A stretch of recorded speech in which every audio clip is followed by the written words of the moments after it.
Ladies and gentlemen, things have been big this year regarding just Call of Duty in general. We had Microsoft's acquisition of Activision Blizzard.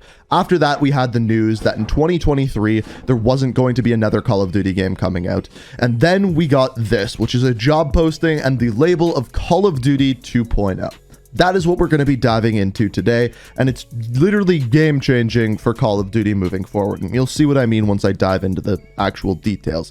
Now, before we dive in, I just wanted to say I've been super busy over the past week. That's why there's been less videos. On top of that, I'm going to be working on something big for the next week, so there probably won't be any more videos until next Thursday. Then we're going to go back to normal 5 videos a week, that kind of thing.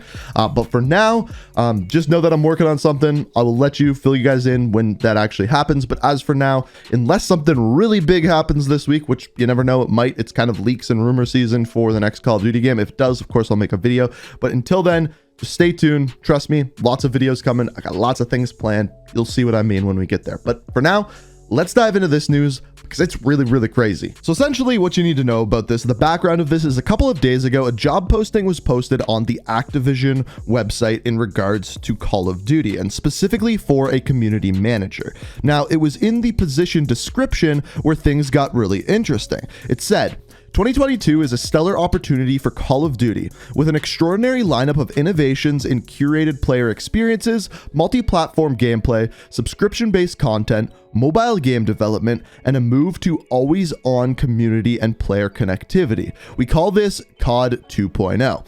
And in the COD 2.0 era, this leader will extend the COD brand authentically in ways that engage core audiences and ignite and excite new ones. They will add cultural feel to COD marketing overall. They will extend and add meaning to COD creative ideas. Now, this is really big for a couple of reasons. First of all, there's a lot of normal stuff in there, like innovations in curated player experiences, multi-platform gameplay. We've had that for years since Modern Warfare 2019. But where it gets crazy is where you look at things like, we call this COD 2.0.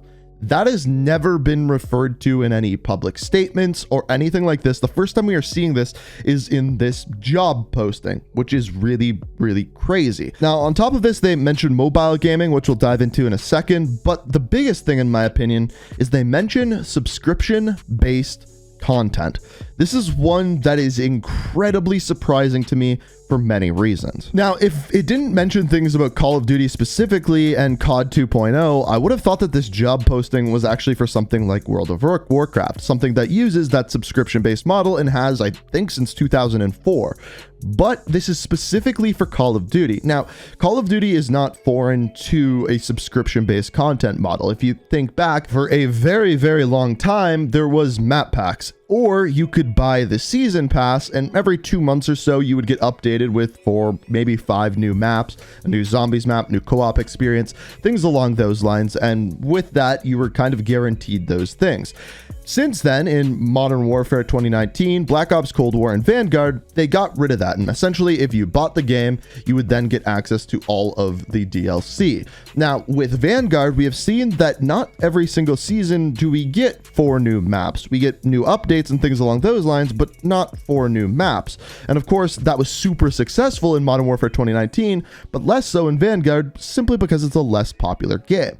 Now, I personally don't see them going back to this subscription model where you buy a season pass and that's the only way you get the DLC. I think that was really horrible for the Call of Duty community and really great for the community when they eventually got rid of that. So what could this subscription-based content model actually be? Well, I've essentially seen 3 different ideas. The first of which is in regards to this actually being for the mobile game, where you buy a subscription, you get that.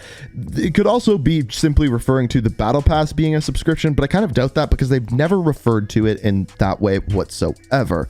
The second thing, the one that I find most interesting, is we know that Activision got bought by Microsoft, and we know Microsoft's really big thing is Game Pass. And there's been a rumor since the acquisition that all of the previous Call of Duty games could be coming to Game Pass. Now, where things start to fall apart in reference to this is that if all of the Call of Duty games were to go to Game Pass, Activision wouldn't need their own internal subscription model for people to play old Call of Duty games. I still think it's a really interesting idea and to have all of this, but it doesn't really line up with what's currently going on because that would be a Microsoft job, not an Activision job, but it's a really interesting idea. The final thing that we know is that this Call of Duty, Modern Warfare 2 or Modern Warfare Roman numeral 2 or whatever it's going to be called, is going to be a 2-year game, which means that they need to find a way to make money really hard off of this game. It's also been rumored that there's going to be a lot of content in this game coming from previous Modern Warfare games, including the original Modern Warfare 2 and Modern Warfare 3. Maps, guns, things along those lines, and assets from those games. Now, there could be potential for something like a Call of Duty Online to work its way into Modern Warfare 2 and somehow that be a subscription model. But again, I really think that any sort of subscription model that divides the community will not do very well. So it's really up in the air what this subscription-based content could actually be. But what I will say is it seems like the gaming in general is kind of moving that way with Game Pass and then PlayStation Plus announcing that they are doing something very, very similar. It seems like the way gaming is moving is you subscribe to a service, kind of like Netflix, and then you get a bunch of games in that service and in that realm based off of what you pay. It's going to be interesting to see where that actually goes, but as for now, it appears as though Activision is doing something in that realm too. Not to mention that in the job posting, they also say that they are moving to an always-on community and player connectivity, which means the next Call of Duty game will probably be always online, which has caused problems in the past because if your servers are bad, no one can play your game, not even campaign or anything like that. Now, for Call of Duty, most people already play online, so I don't think it's a huge deal for Call of Duty. But if you just like playing campaign, that could definitely cause some issues for you, and something that a lot of people have complained about with other games. But that always-on player connectivity does line up with subscription-based models. Games that run subscription-based models, generally speaking, are always online. Now, I've seen one other theory, and I don't know how I feel about it, but I'm curious what you guys think. Let's say, for example, Modern Warfare 2 comes out, and it is 100% free to play. And the way that Activision and Microsoft make money off of it is going to be through microtransaction and through whatever this subscription model actually is. My question for you is that better than playing a base $60, $70, depending on where you live in the world, $90 game?